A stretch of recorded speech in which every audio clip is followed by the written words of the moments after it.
Do you remember when we were young and the one question that every adult would ask us was, what do you want to be when you grow up? Well, little Maya knew her answer from the very beginning. She dreamed of becoming an astronaut and to fly in space. And she would proudly tell everyone, her friends, her family, her teachers, and especially her favorite uncle, who was also her neighbor.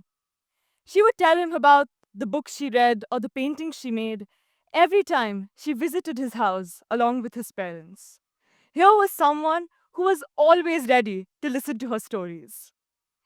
One afternoon, her parents left her with him, knowing that she would be safe and happy. As she sat cross legged on the floor, sketching a picture of a rocket ship surrounded with stars, he patted her on the back. Yes, he was her biggest supporter. But then, as she was sharing her stories, he touched her inappropriately and then forced himself on her, which was extremely painful.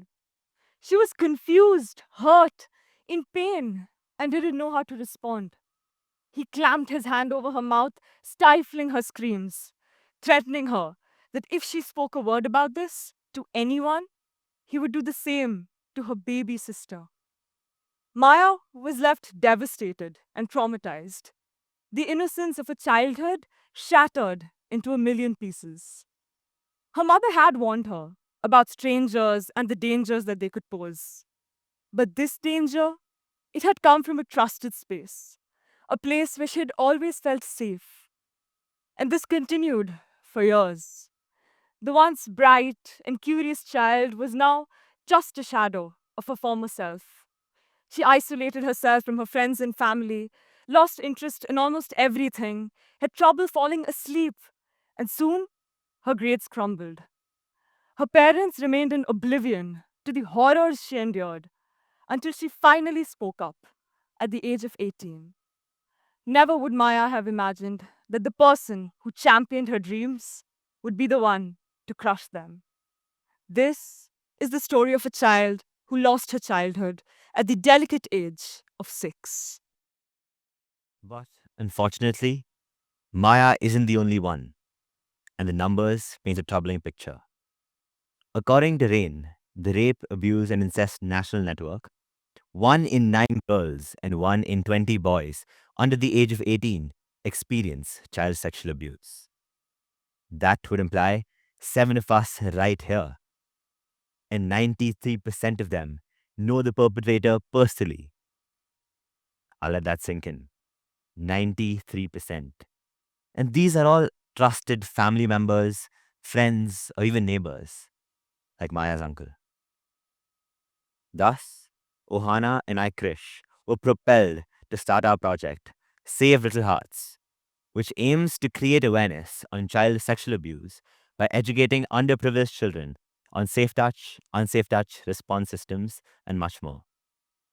Understanding the gravity of the situation, our project unfurled in 2 parts. 1, by educating the children, and 2, by spreading awareness. Under the guidance of the 1 Million for 1 Billion Foundation, we collaborated with the Rotary Club and the NGO Shifting Orbits to hold numerous sessions at government schools, after school centers for the underprivileged, as well as in slum areas in Bangalore. These collaborations made it nice to have a good impact.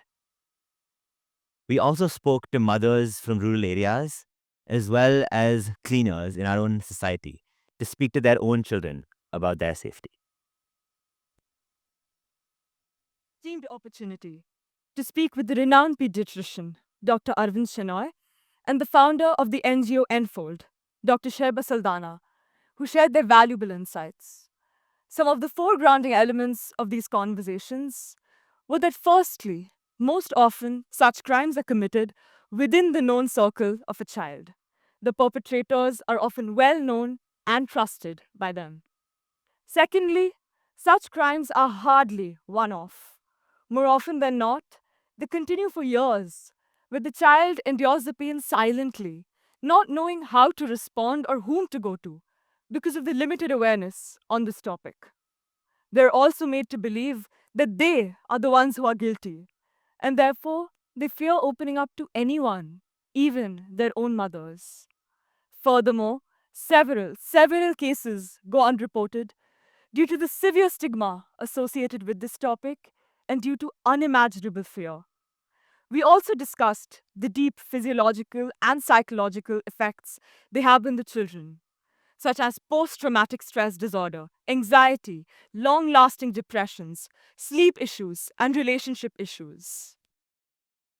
However, as a society, we are still ignorant of this subject.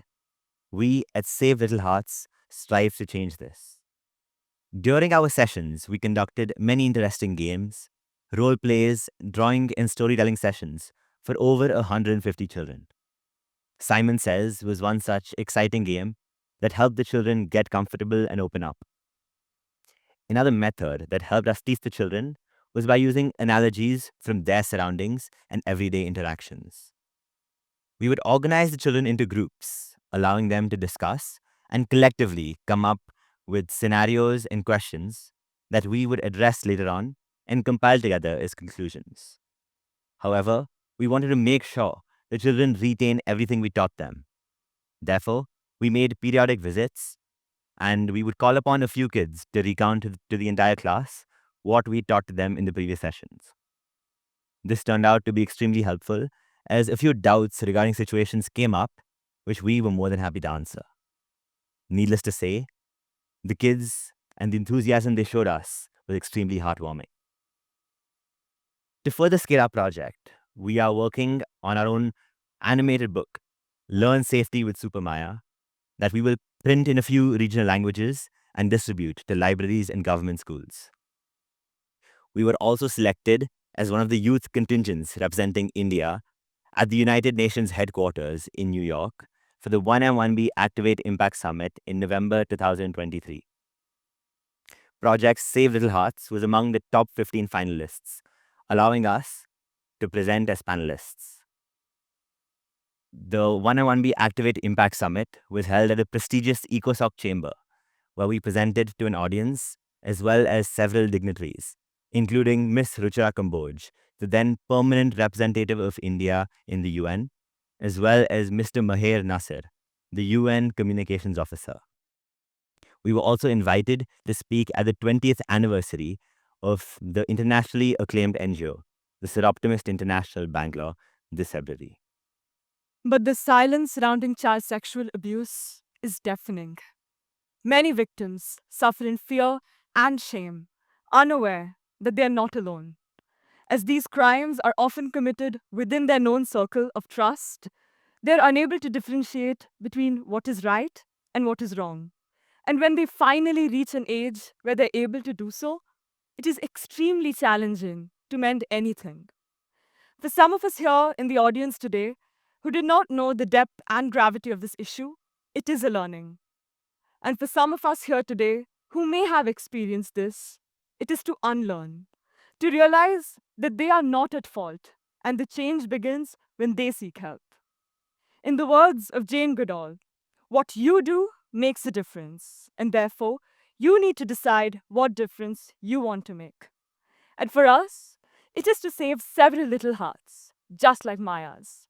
We hope you join us in creating a world where children feel safe, supported, and empowered. Thank you.